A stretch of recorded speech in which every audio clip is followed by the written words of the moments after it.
हनुमान जन्मोत्सवानिमित्त आज घेऊन आलो आहे भक्ती आयुर्वेद चॅनलवर मी आचार्य कृष्णानंद एक रामायणातील गोड रहस्य।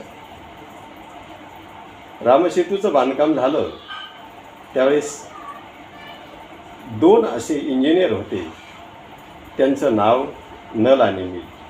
त्या दोघांनाही ऋषींचा शाप होता। लहानपणी हे अतिशय खोडकर होते। ऋषीमुनी सरोवराच्या काठी ध्यानाला बसले की त्यांच्या पूजेचे शाळीग्राम ते सरोवरात टाकायचे। ऋषींना बुडी मारून ते वर काढायचा त्रास व्हायचा म्हणून त्यांनी शाप दिला होता, नल नील तुमच्या हातून इथून पुढं दगडं बुडणार नाही। आणि त्यामुळं त्यांचा हा शाप रामसेतू बांधताना उपयोगी आला। म्हणून रामसेतूचे दोन इंजिनियर नल आणि नील असा असणारा हा रामायणातील एक रहस्यमय